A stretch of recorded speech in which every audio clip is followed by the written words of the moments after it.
So a question that came up here in the Congress was if it's possible to expand the sorghum growing area farther north into temperate Europe countries like Germany, Poland, northern France, or maybe even southern Scandinavia. And I think that's very well possible, because if you look at the history of maize, for example, maize now is one of the most important crops in countries like Germany, for example.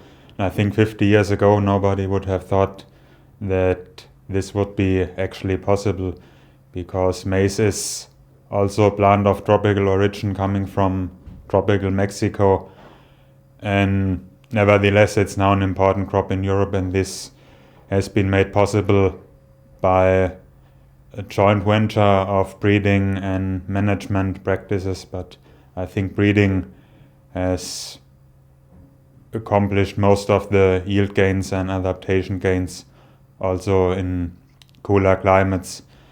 And as I said, the maize breeding for cooler areas can serve as a blueprint for sorghum.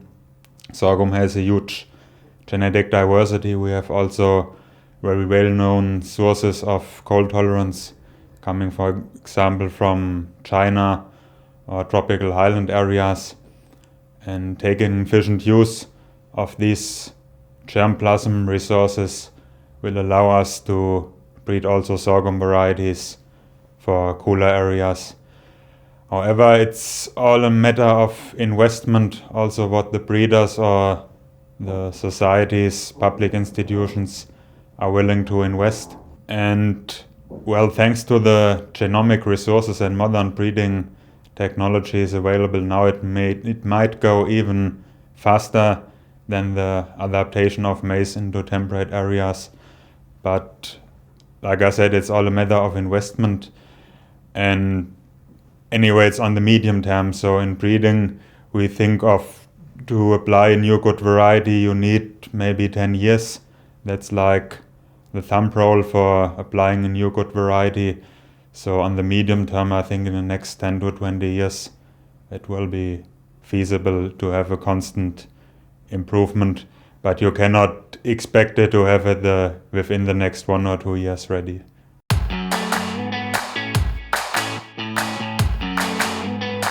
So one problem of sorghum in Europe is that since it's still a minor crop, we have a small acreage compared to other bigger crops like maize or wheat or other cereals, that there is not much investment done by private breeders, because they don't see just a big market and are unsure if their investments will be returned one day. So there's a need for public funding, because the breeding companies cannot do all the research by themselves, so they need public-private partnerships which rely on public funding for basic research towards, for example, in the case of northern environments, cold tolerance, or maybe more for Mediterranean environments, the drought tolerance. So I think that's a good way to build up an efficient scientific exchange network to apply for scientific projects together and to get better possibilities to receive the funding. I think all the societies and policymakers need to know more about the benefits of sorghum, that sorghum is really a robust, low input crop tolerant to drought and insect pests, which may gain also importance in the context of climate change.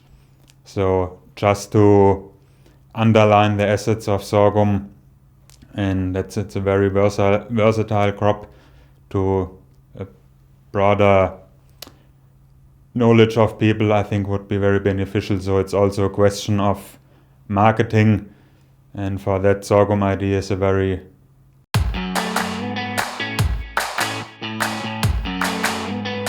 So the European sorghum community, on the one point, sorghum is a small crop, and on the other point, we really need to improve the communication between the different research and institutions and also breeding companies who work on sorghum. So for the public institutions, I see that it's easier just to exchange. So congresses like this are also a very good opportunity to get to know each other. And like Sorghum-ID, if you compare it with other sorghum countries, like in the US they have the sorghum check-off program, in Australia they have something similar, and I think it's very good just in an unbureaucratic way to meet on a regular basis, maybe once a year, just to know each other better and discuss about new ideas where we can do cooperation. We have also discussed the possibilities of some kind of phenotyping network, that we get to know the different research locations we have, for what kind of traits they are interesting to test for at these locations, the phenotyping facilities, so that we can benefit from one or other. On the level of the breeding companies, I think it might be a bit more complicated because they are also competitors, to say it frankly, in one extent.